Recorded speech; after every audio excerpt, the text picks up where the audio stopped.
Hello, everyone. My name is Henry Sang. I'm with the Cupertino Library Foundation.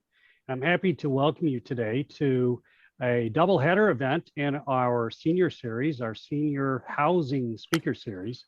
We have two great speakers today, Richard Adler and Chuck Seeloff.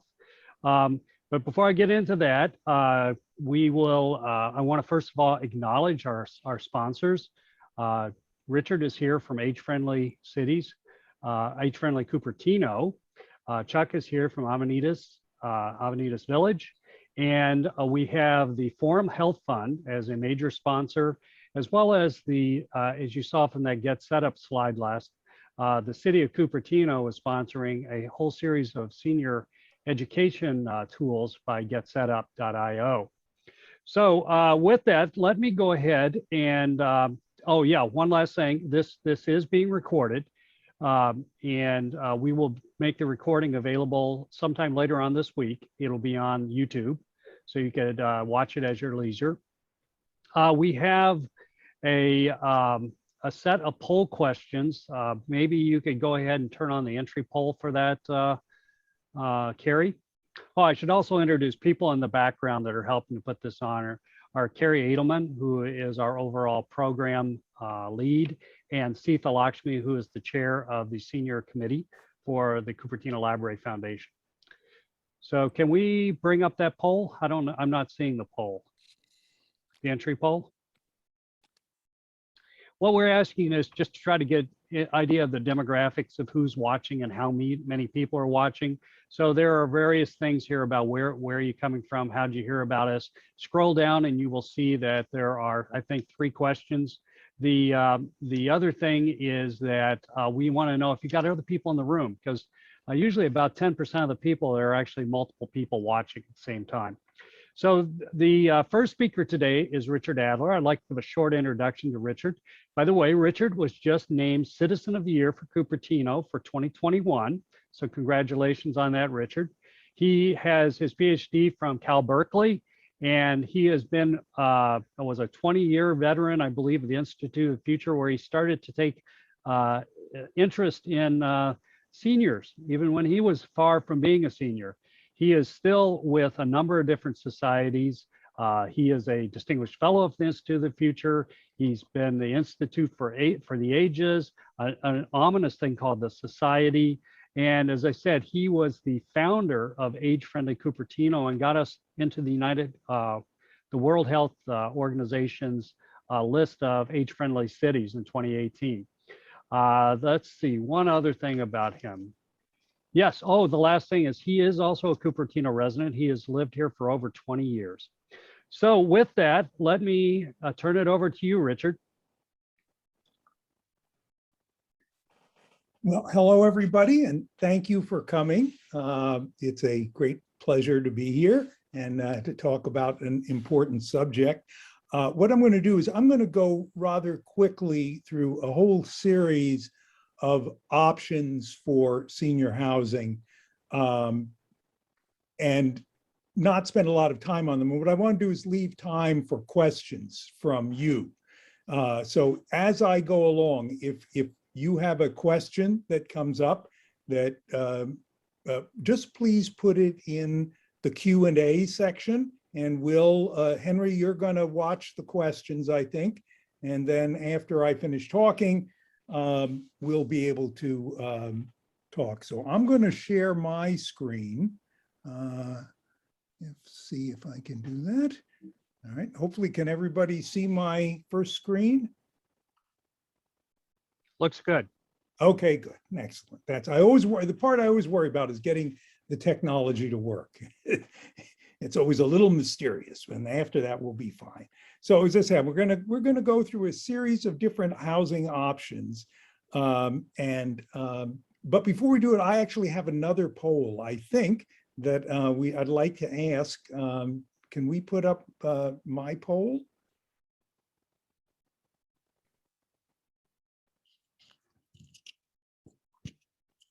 Yeah, so the question is, how long have you lived in your current home? Have you lived there less than a year, 1 to 5 years, 6 to 10 years, 11 to 20 years, or as in my case, more than 20 years.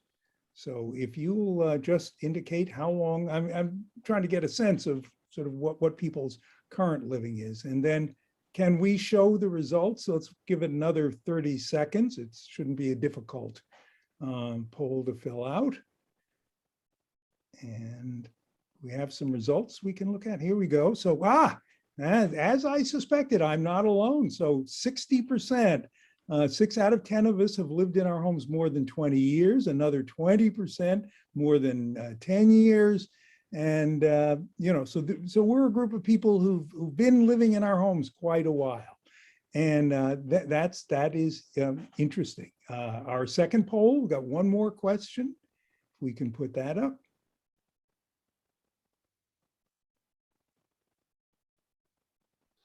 So do you currently live alone, live with a spouse, live with multiple family members, or live with others who are not family members? Do you share housing with others?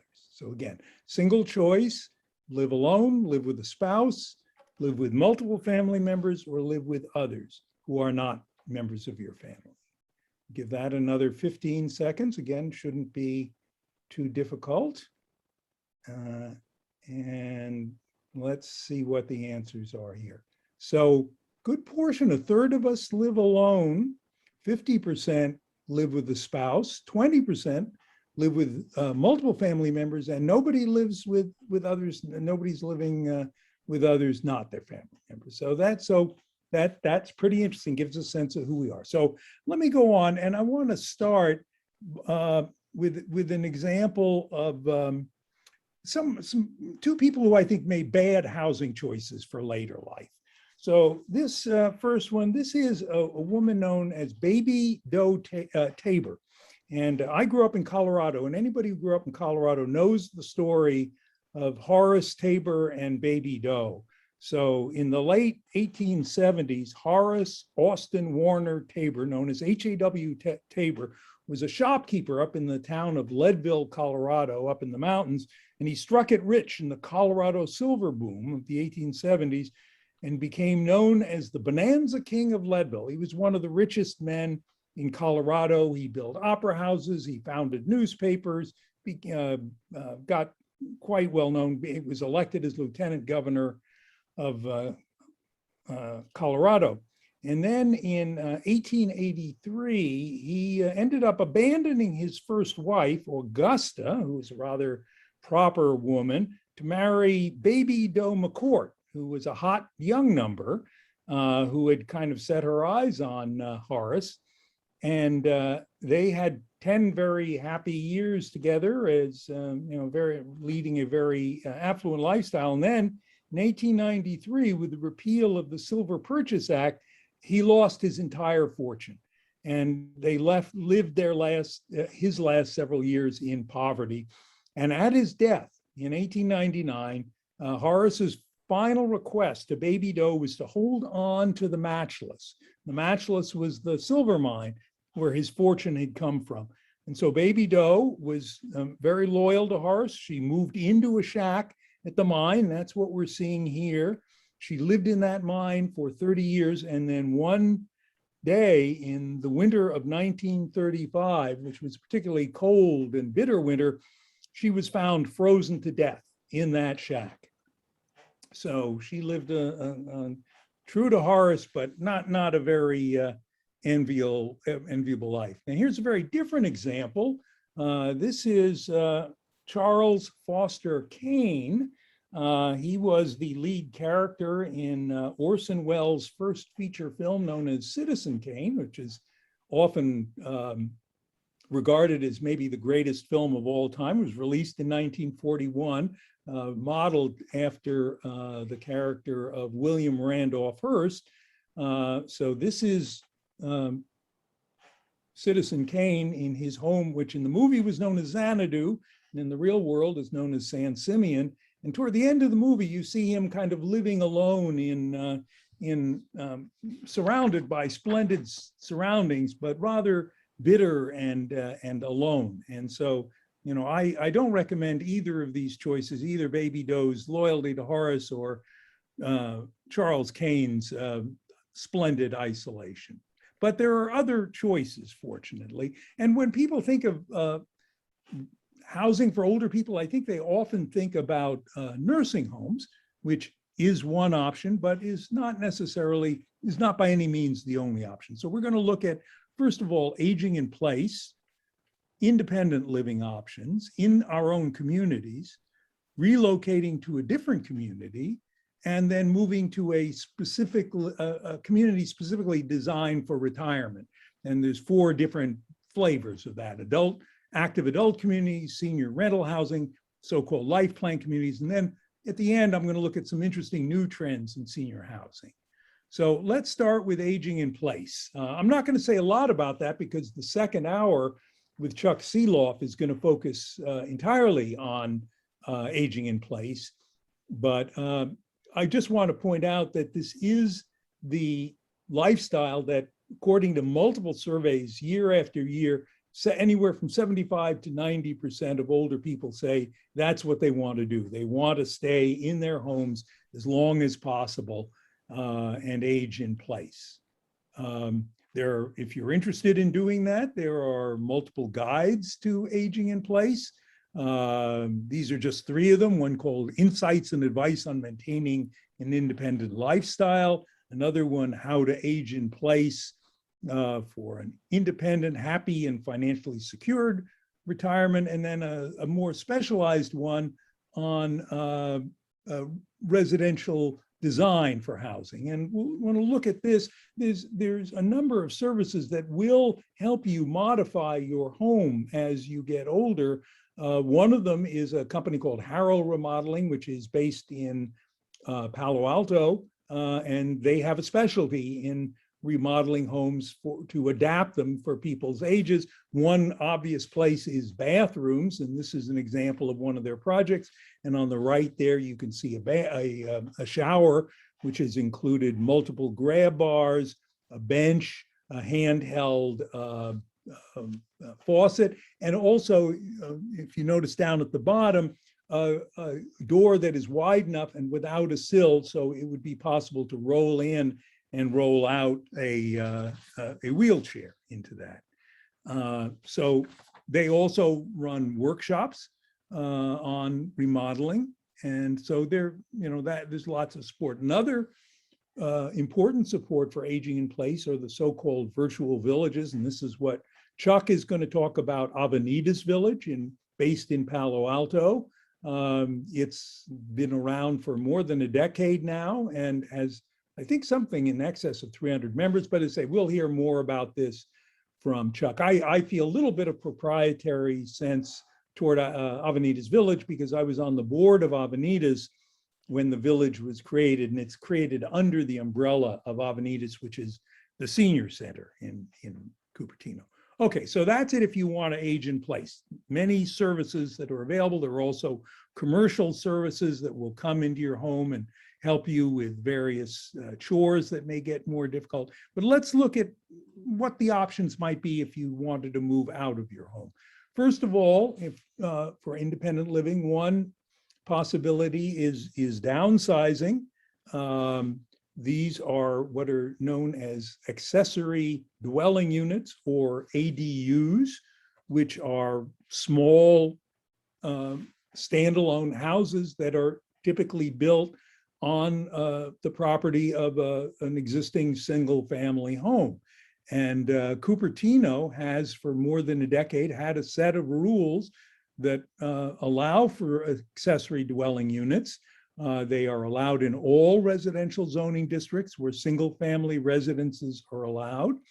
An ADU may have its own address. It may be rented out. And if it's less than 800 square feet, it can be exempt from the so-called FAR, floor area ratio, and lot coverage limitations, which typically tie the amount of allowable square footage of a house to the size of a lot. But this is exempt. And it also can be located as close as 4 feet from rear and side property lines. So it makes it easier to fit this extra accessory unit into the place. And I talked to the planning department this week and found out that they are now proposing a new step, which is to allow builders and designers who are certified to offer pre-approved plans, which if somebody decides to build one of those, would go through the planning process automatically, and it would make it easier. My understanding is that there are about 100 ADUs that have been built in Cupertino now. About 20 a year have been built lately. I don't know if these new rules will make a difference. So there are ADUs in Cupertino, and there hopefully will be more in the future. Another option is so-called house sharing, sometimes known as the Golden Girls option. This is for people who don't want to live alone, but want to share housing. The three women in the picture there is a woman named Louise Machinist, who was ready to move out of her house once her children were grown. Jean McQuillan, who had just moved out of her home into an apartment, and a woman named Karen Bush, who was in a job that involved a lot of travel and really didn't like returning to an empty house. So what they did, the three women went in together and bought a house that they were able to share together. They share chores, they share companionship. And this is an example of three people unrelated to each other, but who are in later life living alone. There is an agency in San Mateo County called HIP Housing that offers a service specifically to match people who have homes with extra space with others who are looking for housing. And they've done a number of matches along those lines. I'm not aware of a similar service in Santa Clara County. So another option, this is a sort of a newer option, is what is known as co-housing. This is a group of people who get together and work to build their own community, place where the residents, each resident lives independently, but shares services and common space and events. The closest co-housing community to us in Cupertino is in Mountain View. It was opened, I don't know, maybe 5 or 6 years ago. It was a group who purchased an acre of land that had been a small farm in Mountain View. In fact, that building on the right, that low gray building, was the farmhouse where the owner lived until she died. And they built 19 individual condominium homes plus 6,000 square feet of common space, which includes a kitchen and a shared dining area. They don't offer meals on a regular basis, but typically once a week they will get together for a meal. There is a book called the Senior Co-Housing Handbook. If you're interested in that subject, it was written by Chuck Durrett, who is an architect who's kind of the leading proponent of co-housing, and in fact was the designer of the Mountain View senior housing community. It's a very attractive place. Those are common gardens in the front, and it's a place full of life. It is senior oriented, but it is not specifically age restricted. So there have been young people who have lived there as well. So Richard? Yes. Just on that one, so people know, it's those units are very different sizes, right? I mean, Yes. there's one that's actually, I think, a 3-bedroom. Yes. And so I guess if you're downsizing from 7,000 square feet, it's a small thing. Yeah. But there are other ones that are basically one and a half bedroom, because sometimes Right. you have space for a support person. Yeah, and it includes individuals living alone and couples primarily, and again with a variety of living options. So let's say you want to think about moving elsewhere. You know, maybe you would want to move somewhere else in the country, and there are a number of reasons that people, you know, at retirement decide that they want to move. They might want to be near their children and grandchildren. I know I have several friends who have made moves for that reason. They may want to live in a place that offers a different environment. They might always have wanted to live in the mountains or at the coast, or just simply to live in a community that offers different kinds of opportunities. Asheville, North Carolina, for example, is a beautiful community up in the hills in North Carolina that has kind of developed a specialty as being a good place to retire. And I have a good friend who had lived most of his life in Connecticut. And when he retired, he and his wife chose to move to Asheville. Also, people choose that to lower expenses. And, you know, if you're thinking about moving elsewhere, you could even think about the entire world. You know, you might want to return to a country where you had grown up, or somebody you might want to move to a place they've always wanted to live. The mother of a good friend of ours, when she retired, moved to Florence, Italy, and lived in a pension. She didn't speak Italian when she moved there, but she was a great lover of Italy and Italian food and Italian art, and lived a number of very happy years in Florence until she passed away. So the final set of options that I want to look at is moving to a community that is specifically designed for older people. The examples up till now mostly haven't, except for the co-housing. But there again, these come in several different flavors. The first one is what are known as active adult communities. These typically are targeted for people who are age 55 and older, and they offer independent living that's low maintenance in a gated community that's made up of individual homes, townhomes, condos, even mobile homes. There may be multiple types of living. And they all typically offer a wide variety of amenities of interest to people who are retired, fitness centers, swimming pools, tennis courts, even golf courses. So these are, you know, one of the early ones is a place called Leisure World down in Southern California. And in fact, Rossmore, which is shown here, was originally known as Leisure World, but they decided that that was a little bit kind of a pejorative name, that not everybody who moves into these places want to live a life of leisure. So it is now just known as Rossmore. Probably the best known of these active adult communities is a place in Florida called The Villages. This is a community near the city of Orlando. It now has over 100,000 residents on in an area that covers 32 square miles, and is now the fastest growing metropolitan area in the entire United States. And it also seems to have become an obligatory stop for all presidential candidates. I know Donald Trump visited, and I believe Joe Biden may have as well during the last campaign. And so this is a phenomenon that's sort of grown dramatically in popularity. Another option that has alternatives closer to us here is what is known as senior rental apartments.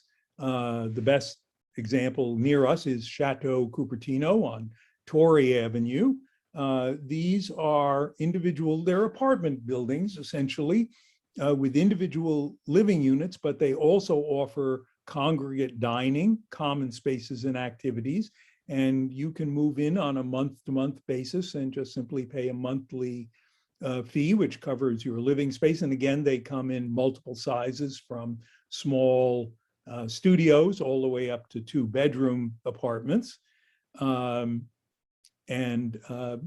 been there for a number of years. A newer alternative, which is just now being developed, is on the right there, and that is at Westport, which is the development that will be developed on the site of the Old Oaks Shopping Center on Stevens Creek Boulevard, across from De Anza College, and actually next door to the Cupertino Senior Center and Memorial Park. It's going to consist of, there will be 2 buildings, as you can see there. The building on the right, which is, I believe, 6 stories tall, is going to be run by a company called Atria Senior Living.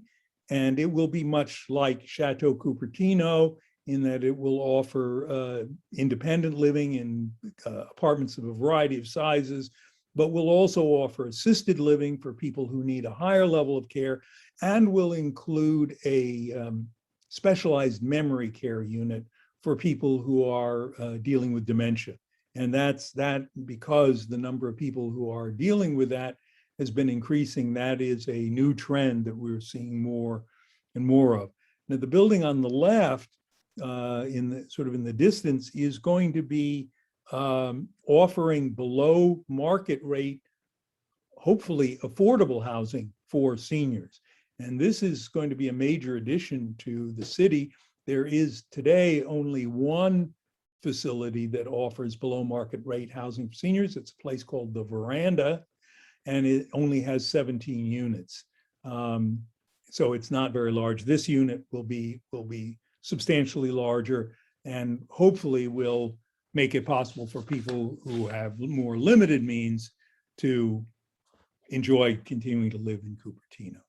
So another option, and probably what I would probably describe as the most comprehensive option, is a so-called life plan community. This is a new term for what had been known as CCRCs, which stands for Continuing Care Retirement Communities, but has recently been rebranded as life plan communities. And these are places that integrate typically 4 levels of care: independent living, assisted living, which is provides help with things like bathing, grooming, transportation, feeding, and so forth; skilled nursing care for people who are in need of a very high level of care; and then what I was talking about before, memory care.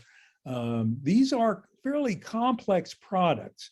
What you do is there is an initial buy-in. You purchase your living unit, and the fee for that can be anywhere from several $100,000 to more than $1 million, depending again on the size of the unit, plus a monthly fee that covers meals, a variety of services like housekeeping, an emergency response system, concierge, and then a fair number of planned activities and common spaces. So again, you're joining a kind of a pre-existing community. These are complex products because what you're paying for is really a combination of housing and a kind of long-term care insurance, which covers you for the more expensive levels like skilled nursing care and memory care, because when you buy in, you are able to move to these higher levels without an increase in cost. So when you buy in, the cost you're paying for independent living would be the same that you would pay for skilled nursing care or memory care if you need that.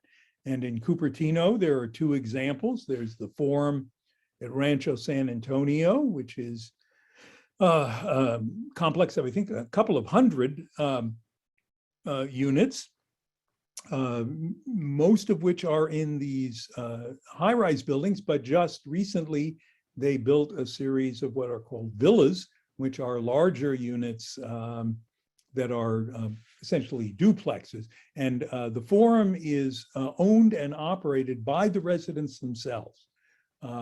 So they have a measure of control over it. By the way, I want to remind everybody again, if you have any questions about this, I'm covering a lot of topics pretty quickly. Please put them in the Q&A and I'll respond to them when I'm finished. The second facility in Life Plan Community in Cupertino is Sunnyview on Foothill Boulevard, not that far from the Forum. It is owned and operated by a nonprofit organization known as Front Porch, which is actually a very interesting and progressive developer of retirement housing based in Los Angeles, but they run a number of communities around California. There are quite a number of other similar life plan communities in this area. The Terraces has 2 facilities, one in Los Altos and one in Los Gatos.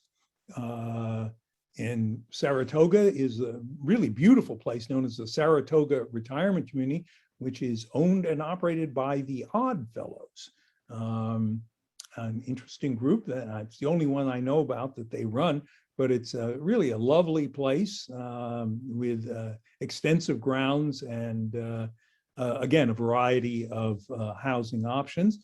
The Sequoias in Portola Valley is another. And in Palo Alto, there is what is known as the V. It's probably the most upscale of these retirement communities. As Henry was mentioning, their units come in different sizes, and the V has 8 units of 4,000 square feet. Now that's a lot larger than my single family house. And when I asked who retires to 4,000 square feet, the answer was people who had been living in 10,000 square foot houses. They call it downsizing. Very different option in Palo Alto is Channing House, which the V is run by a for-profit corporation. It used to be known as Hyatt Senior Living. Channing House is run as a nonprofit organization, and one of its appealing features is it is right downtown Palo Alto. So those are the kind of historically available choices. And I want to end up with a couple of new trends that kind of indicate, I think, some interesting developments in terms of senior housing. One that I just recently learned about, I was asked to look at this by a client in Japan who is going to develop this kind of housing. And these are high-rise retirement communities, mostly in urban settings. So most of the communities that we've been looking at are in either suburban locations or even in some cases rural locations where they're large, spread out campuses with many amenities on the premises. These are facilities being built in urban areas, and this is for people whose idea of happy retirement is not to go live in a quiet, peaceful place, but who like the idea of living in a city. I have one friend who had lived most of his adult life in a suburb of New York City. When he retired, he bought himself an apartment right in Manhattan. And he said it was the greatest thing because he could walk to everything he needed or take a cab and go to the theater, go to a museum, go to a great restaurant. And that is the appeal of these facilities. The Claire on the left there in Chicago is 52 stories tall. It's probably the highest of the high-rise retirement communities. The other 3 are all actually brand new. The Olympic Tower in Seattle is run by a not-for-profit organization that had run a low-rise facility, but they've just now completing the Olympic Tower. In Tysons, Virginia, a place that's just breaking ground now is called The Mather. It's being run by a nonprofit out of Chicago called Mather Lifeways. And it is putting a lot of emphasis on optimum health. So every resident will have a customized health plan. All the food will be very healthful, a lot of farm to table dining. And all of these facilities, tend to put a lot, unlike the more traditional life plan communities, which, typically are very traditional kind of architecture, what I think of as my parents' kind of design. These all tend to be very, very modern, floor to ceiling windows, granite counters, even high-tech things like, a lot of emphasis on Wi-Fi and alert systems and so forth. So this is very much for people who are looking for a more active, sort of up-to-date lifestyle. And then finally, the Atria, the same folks who are developing the community in Cupertino are developing a facility right in downtown San Francisco on Geary Street, known as the Atria. And that's, again, just being under construction now, but will be open, I would think, in the next year or two. This is a really interesting trend that I've just learned about in the last year or two. So these are what I would call ethnically themed retirement communities. And one, which has been there for a number of years in Fremont, California, is Aegis Gardens. And it is specifically designed for Chinese Americans. The staff are bilingual and speak Mandarin or Cantonese. The food is Chinese oriented, and many of the activities and crafts and holidays are oriented around Chinese traditions. So this is a community very specifically aimed not just at, you're old and so this would be a good place for you to live, but this is for Chinese elders who are looking for a community of peers. And one that I just learned about as I was preparing this talk is Priya Living for Indian Americans.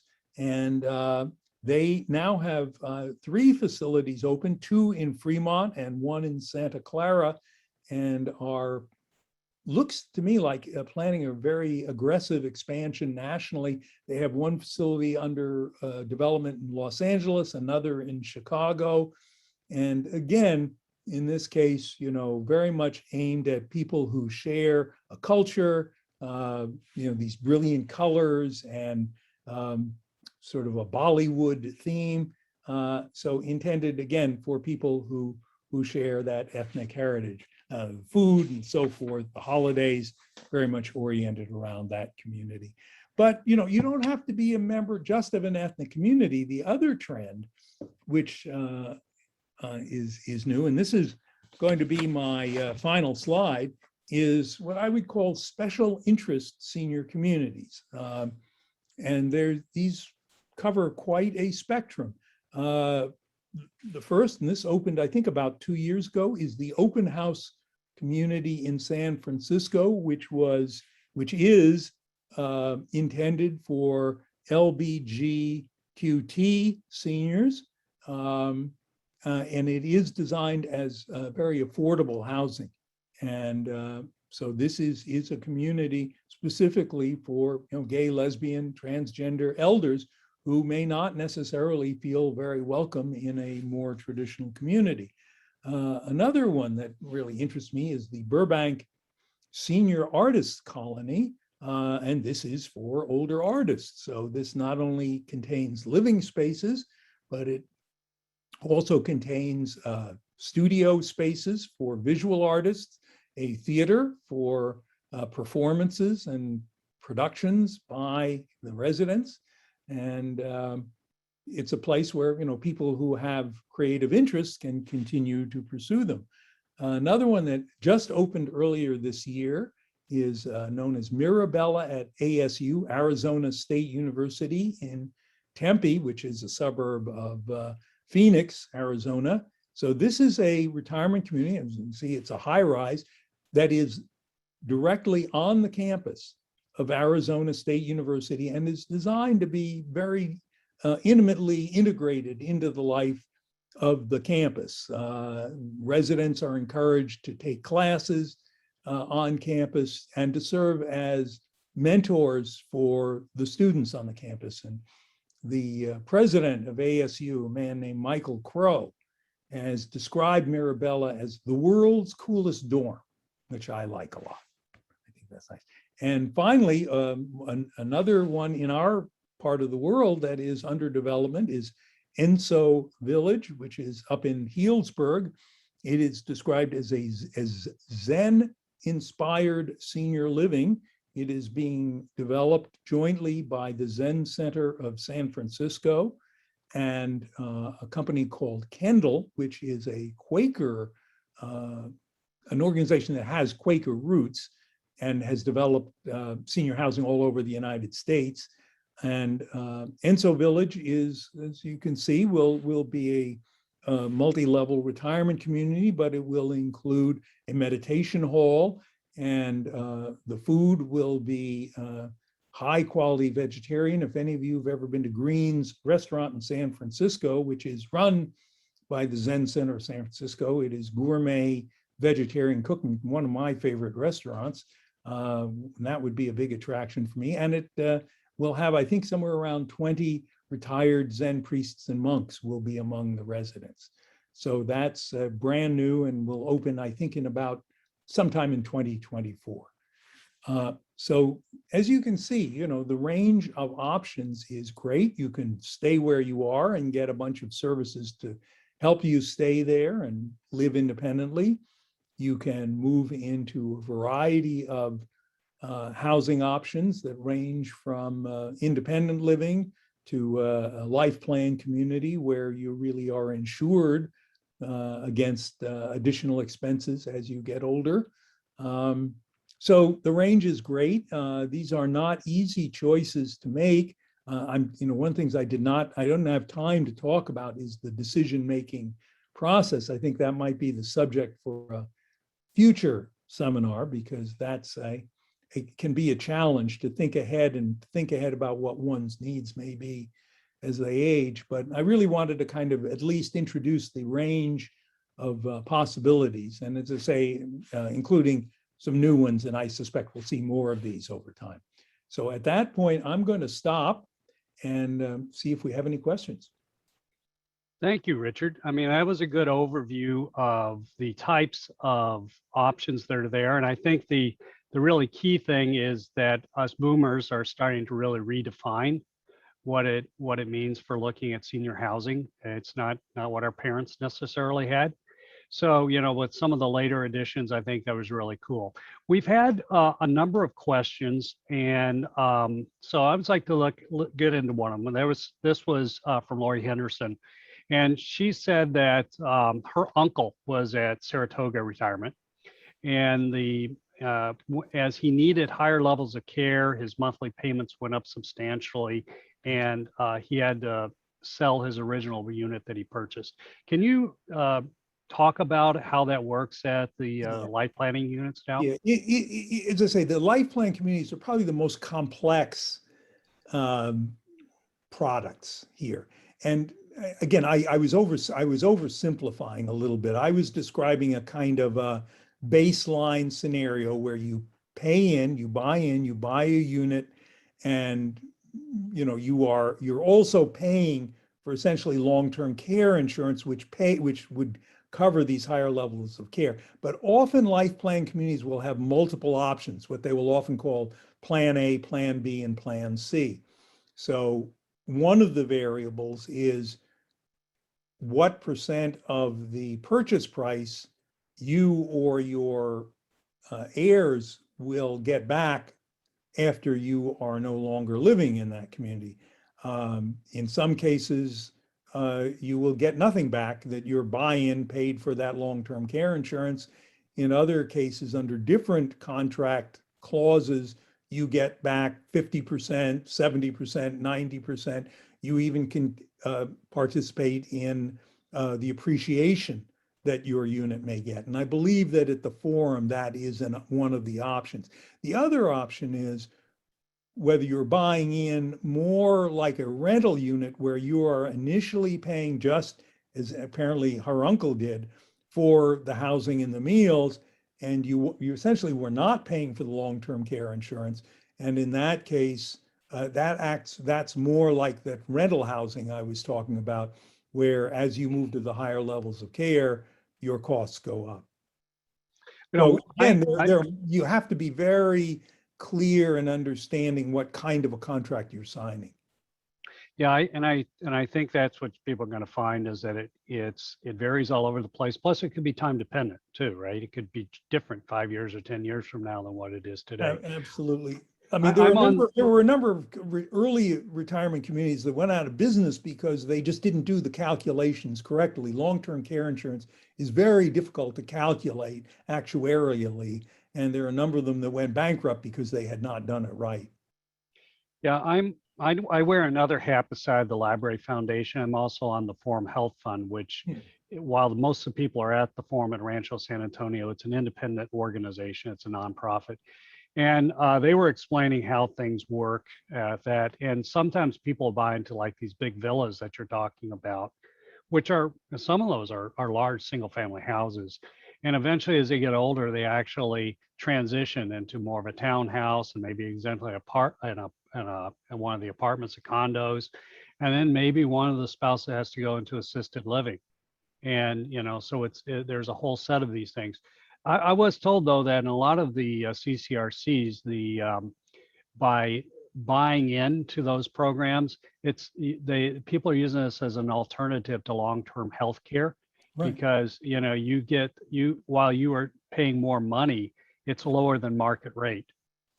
So that was one of the things to do. In fact, I was just learning about this couple from Portola Valley who bought it at the Forum, and they still live out of their house in Portola Valley, but it's their long-term health plan.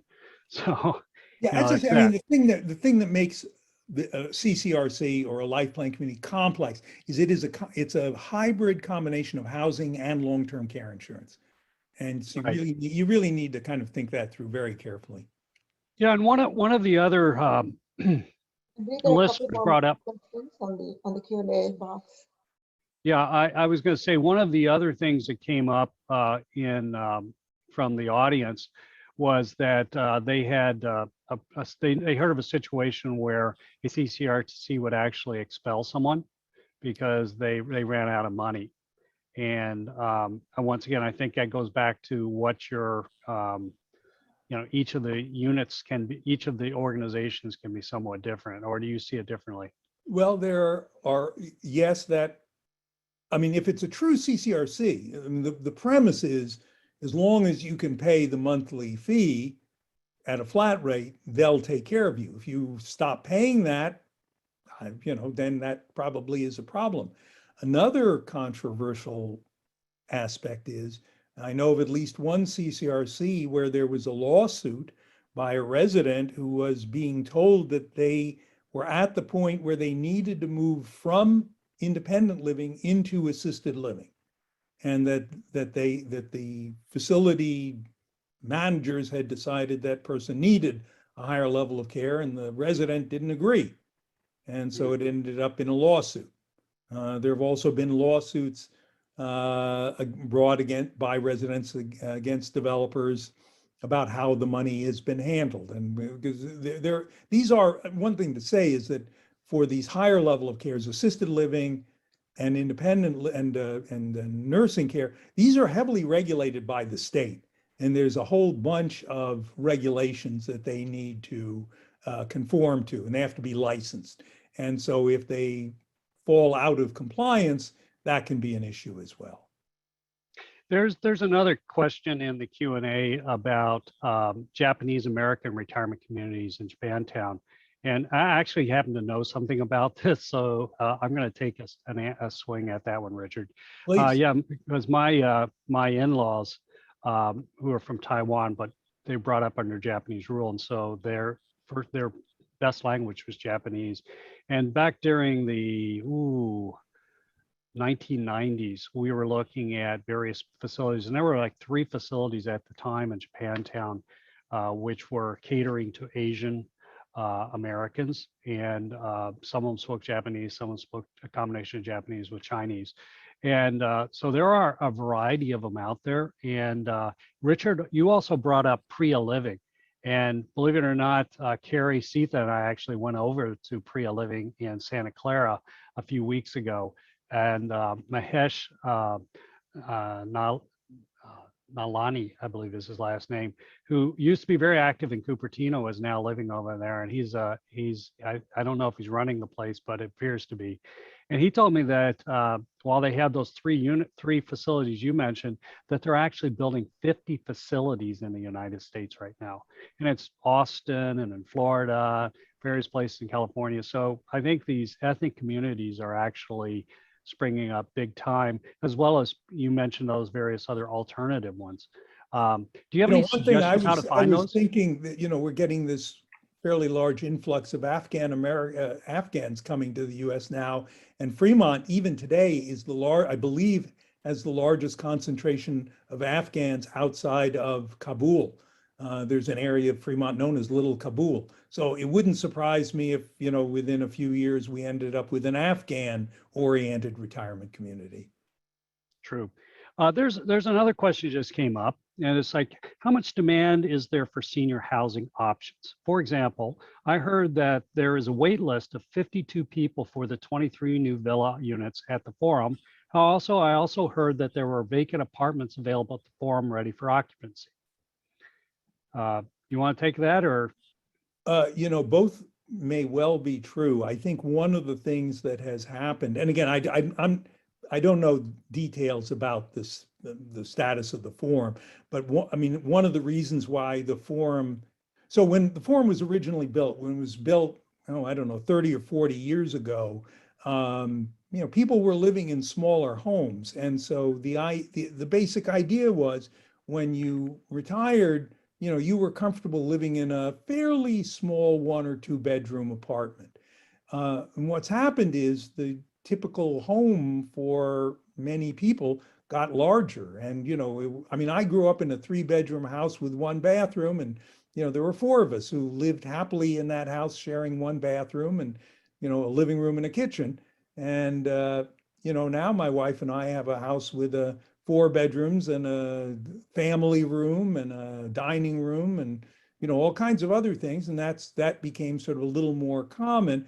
So the idea is, as people who are retiring simply want more space. And so the reason that the Forum built the villas is what they were realizing is the demand was diminishing for their older units, which were smaller, and they had a demand they could not meet for larger units. And one of the things I know some retirement communities are doing is combining apartments to make larger apartments.